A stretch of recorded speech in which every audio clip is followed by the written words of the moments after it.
Assalamualaikum warahmatullahi wabarakatuh. Pada kesempatan ini kami akan mempresentasikan hasil penelitian kami yang berjudul Analisis Keterlaksanaan Whole Person Approach sebagai strategi kunci keberhasilan implementasi pendidikan inklusif tingkat sekolah dasar di Sumatera Barat. Tim kami terdiri dari Aris Mahdi, Grahita Kusumasuti, dan juga Johan Tepat. Penelitian ini beranjak dari analisis terhadap quality of education yang dicanangkan dalam Sustainable Development Goals yang menyatakan bahwa semua manusia itu berhak untuk mendapatkan pendidikan yang berkualitas. Kemudian di satu sisi kami juga mendalami dan telah mengkaji tentang pendidikan inklusif, bahwa pendidikan inklusif ini merupakan sebuah sistem pendidikan yang merangkul keberagaman semua peserta didik yang ada di dalam kelas maupun di sekolah inklusif tersebut. Dengan artian bahwa setiap anak dengan berbagai macam kemampuan belajar, berbagai macam kebutuhan belajar itu diakomodasi dengan baik di dalam kelas oleh gurunya. Nah, beranjak dari sana juga ada sebuah pendapat yang menyatakan bahwa quality of education ini dapat diwujudkan melalui implementasi pendidikan inklusif. Mungkin ini akan menjadi sebuah pertanyaan yang agak berat, akan tetapi jika kita kaitkan di sini, sepertinya akan dapat terwujud pendidikan yang berkualitas melalui implementasi pendidikan inklusif, karena atas dasar keberagaman tadi dirangkul, atas dasar kebutuhan dan kebutuhan belajar siswa terus dipenuhi di dalam kelas inklusif bagaimanapun kondisinya, sehingga level anak yang berbeda-beda itu dapat diakomodasi dengan baik di kelas inklusif ataupun di sekolah inklusif. Beranjak dari itu semua, saat ini Sumatera Barat sudah menyelenggarakan pendidikan inklusif sudah dimulai dari tahun 2000. Akan tetapi sudah sejauh ini dilihat masih belum terlalu optimal pelaksanaan pendidikan inklusif ini. Nah, maka dari itu kami mencoba mencari referensi tentang bagaimana cara mengevaluasi pendidikan inklusif yang kita ambil dari core fitur pendidikan inklusif sendiri. Nah, kami di sini mencoba menganalisis pendidikan inklusif di Sumatera Barat berdasarkan satu core fiturnya, yaitu Whole Person Approach, yang kami adopsi dari Convention on the Right of Persons with Disability yang terdapat pada artikel ke-24 Right to Inclusive Education. Nah, di sini whole person approach diartikan sebagai pendekatan individual yang berorientasi pada pengakuan setiap keberagaman kapasitas belajar setiap siswa yang ada di dalam kelas. Whole person approach ini kami breakdown menjadi 3 poin utama, karena orientasinya di sini adalah pengakuan terhadap keberagaman kapasitas belajar. Maka langkah pertama yang dibutuhkan adalah asesmen kebutuhan belajar bagi setiap siswa yang ada di kelas itu. Asesmen kebutuhan belajar ini bisa kita bagi 2 juga. Yang pertama asesmen akademik dan yang kedua asesmen non-akademik. Asesmen akademik ini berkaitan langsung dengan kegiatan belajar seperti membaca, menulis, berhitung, maupun preferensi belajar dan juga aspek modalitas belajar lainnya. Kemudian yang kedua, aspek asesmen non-akademik ini lebih diarahkan kepada asesmen bagi anak berkebutuhan khusus, baik yang permanen maupun temporer. Tujuan asesmen kebutuhan belajar ini nanti untuk mengetahui kapasitas dan modalitas belajar dari masing-masing siswa yang ada di dalam kelas inklusif dan sekolah inklusif. Sehingga berdasarkan hasil asesmen ini menjadi rujukan yang sangat kuat atau patokan yang sangat kuat untuk melakukan proses adaptasi kurikulum nantinya. Sehingga dengan adaptasi yang sesuai dengan kebutuhan siswa, sesuai dengan modalitas belajar siswa, itu bisa menjadi masukan yang sangat berharga untuk proses pelaksanaan pembelajaran yang fleksibel, sehingga setting pembelajarannya fleksibel, kemudian kondisi kelasnya fleksibel, media dan metodenya juga fleksibel untuk digunakan. Ketiga aspek ini saling berkoordinasi dan tidak bisa dilepaskan satu dengan yang lainnya. Nah, di Sumatera Barat sendiri, kita beranjak dari Permendiknas nomor 70 tahun 2009, bahwa pendidikan inklusi itu untuk mengakomodasi anak berkebutuhan khusus di sekolah reguler atau di kelas di sekolah inklusif. Nah, sekarang implementasi sudah banyak sekolah-sekolah inklusif menerima anak berkebutuhan khusus. Tapi pada kenyataan di lapangan kita melihat bahwa oke, mereka sudah diterima di sekolah inklusif, mereka sudah duduk di kelas inklusif, akan tetapi dalam setting pembelajarannya, dalam pelaksanaan pembelajarannya, dalam akomodasi kebutuhan belajarnya itu belum terpenuhi dengan baik. Sementara sudah lebih dari 100 sekolah di Provinsi Sumatera Barat, terutama di daerah yang mereka menyatakan atau mencanangkan diri sebagai pemerintah kabupaten kota yang menyelenggarakan pendidikan inklusif. Contohnya di Payakumbuh, Kota Padang, Kota Bukit Tinggi, Kota Padang Panjang, Kabupaten Sejunjung, dan juga Pesisir Selatan.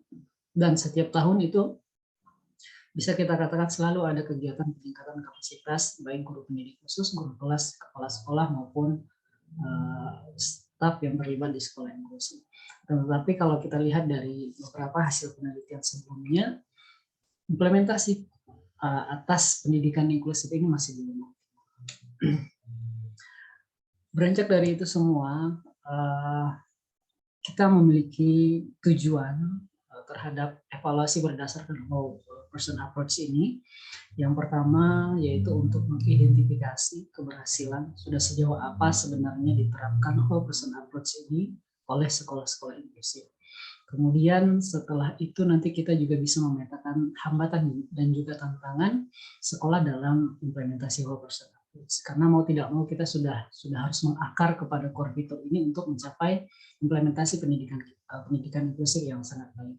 Terus manfaat penelitian ini kami berharap mudah-mudahan ini menjadi bahan masukan bagi pemerintah atau pemangku kebijakan, menjadi bahan masukan bagi peneliti dan juga bahan masukan bagi praktisi di lapangan serta guru-guru yang mereka terlibat langsung dalam pelaksanaan pendidikan inklusif. Metode penelitian yang kami gunakan di sini, kami menggunakan metode deskriptif dengan pendekatan kuantitatif.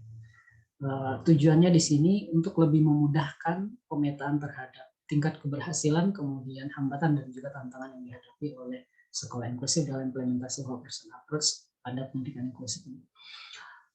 Sampel penelitian kami yaitu guru-guru pendidik khusus yang sudah berpengalaman untuk menjadi GPK di sekolah inklusif, dan sekolah yang kami pilih juga berasal dari terwakili dari ke-6 wilayah kabupaten kota yang telah menyelenggarakan pendidikan inklusif yang telah disebutkan tadi. Kemudian jumlah responden atau jumlah sampel kami berjumlah sebanyak 29 orang, dan teknik pengumpulan data kami menggunakan teknik angket serta observasi dan juga studi dokumentasi. Nah, angket yang kami gunakan kami susun sendiri, kami breakdown bersama tim, dan kemudian setelah angket disusun kami lakukan validasi kepada ahli. Untuk tahapan kegiatan penelitian kami terdiri dari beberapa tahapan. Yang pertama studi pendahuluan dan studi literatur, kemudian yang kedua penyusunan dan validasi instrumen asesmen, kemudian yang ketiga pengumpulan dan analisis. Selanjutnya hasil yang telah kami capai, yang pertama kami telah menemukan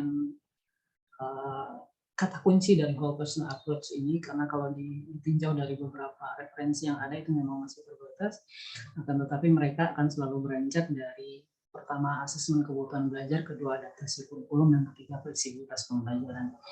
Kemudian tingkat penerapan asesmen yang diselenggarakan oleh sekolah inklusif itu masih berkisar sekitar 58,3%, artinya masih belum memuaskan. Kemudian hasil asesmen ini apakah sudah dijadikan pertimbangan untuk melakukan adaptasi kurikulum? Itu rata-rata mereka mengatakan sebanyak 61,7% mereka mengatakan iya sudah. Akan tetapi angka ini kalau kita ukur dari tingkat kepuasan masih belum memuaskan. Kemudian yang terakhir untuk penyesuaian tujuan metode, media dan proses pembelajaran serta setting pembelajaran atau dalam fleksibilitas pembelajaran ini masih sekitar 51,2%, sangat jauh dari harapan kita. Berdasarkan ini semua kami mencoba mengeksplorasi lagi kenapa tingkat penerapan ketiga aspek besar ini masih belum optimal. Ternyata guru di sekolah inklusif itu masih menghadapi tantangan yang cukup beragam. Tapi rata-rata mereka mengeluhkan tentang kompetensi dalam asesmen. Kemudian yang kedua, media yang disediakan untuk asesmen, dan yang selanjutnya adalah koordinasi, baik dengan guru kelas ataupun dengan orang tua. Dan tantangan mereka ya juga berkisar dalam hal itu juga. Artinya mereka harus berjuang di sela-sela keterbatasan waktu, karena waktu mereka lebih banyak digunakan untuk mendampingi anak daripada untuk mencari tahu atau untuk melakukan asesmen, melakukan modifikasi, dan juga mencoba membuat setting pembelajaran di kelas inklusif. Hasil dan luaran yang telah kami capai, yang pertama, artikel ilmiah berbahasa Indonesia sudah kami submit di Jurnal Nasional Paper Index hingga 3. Kemudian yang kedua, artikel yang berbahasa Inggris kami sudah masukkan di PISER, di LP2M-UMP.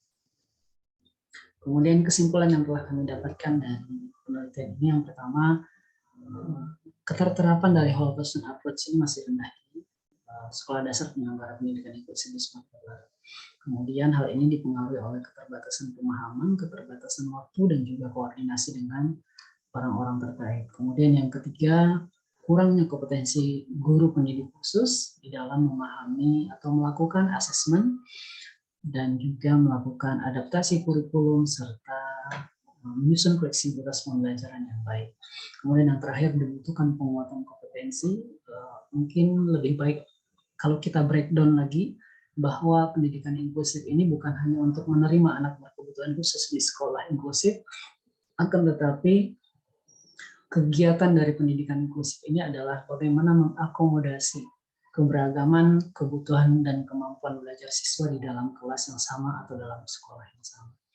Sehingga sekarang kalau kita perhatikan, mungkin banyak orang-orang yang berpendapat bahwa pendidikan inklusif merupakan salah satu tempat sekolah bagi anak berkebutuhan khusus. Sebenarnya bukan itu yang ingin dicapai dengan pendidikan inklusif. Yang ingin kita capai adalah semua anak yang ada dalam kelas inklusif itu bisa berpartisipasi, bisa belajar bersama dengan sesuai dengan kapasitas dan modalitas belajar masing-masing. Nah, sehingga kita perlu menganalisis, kita perlu melakukan mindset lagi terhadap para penyelenggara pendidikan inklusif, dan kemudian baru kita bekali dengan bagaimana melaksanakan asesmen kemampuan kebutuhan belajar, kemudian bagaimana menyusun adaptasi kurikulum, dan proses penyusunan pembelajaran yang fleksibel. Itu perlu kita lakukan ke depannya.